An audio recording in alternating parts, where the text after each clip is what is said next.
நிற்கிறது கஷ்டமாக இருக்குமா? நான் என்ன சின்ன பிள்ளையா? என் தலையெழுத்து தான் இப்படி ஆயிடுச்சு. கதிராவது நிம்மதியாக இருக்கட்டுமே.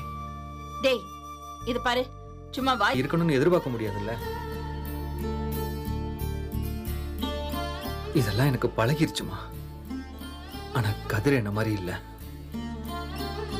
அவனுக்கு இந்த மாதிரி விஷயம். பஞ்சாயத்துக்கு போய் என்ன ஏதுன்னு பார்த்துட்டு வரேன்.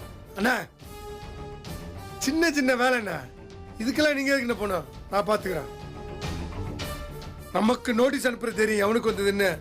நான் போய் பாக்குறேன்னா பிரச்சனை எதுவும் ஆகாது இல்லப்பா. அவன் நல்லா இருக்கணும்னு முதல்ல அவன் நினைக்கிறான்டா. உன் அருமை மொழ வீட்டுக்கெல்லாம் தூக்கிட்டு வருவான்ல, அப்ப அவனுக்கு சொல்லி புரியவை. அண்ணா வாண்ணா போலாம். வரமா.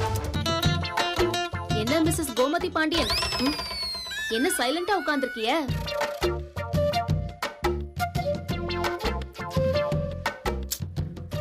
என்ன பிரச்சனை?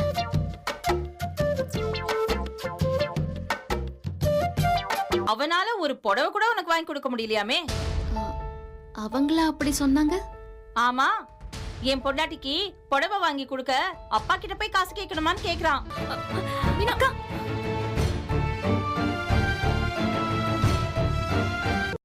மீனா பாவம் அத்தை.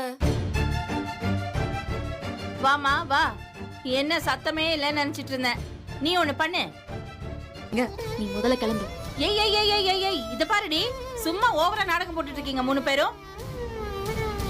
இது பாரு, நீ சதிகாரி நான் எப்படி சொன்னேன்? சொன்னியலே அத்தை, அதான் அப்ப சொன்னியலே. அது ஏதோ கோவத்துல சொல்லிருக்கலாம். என்னத்த பெரிய கோவம்?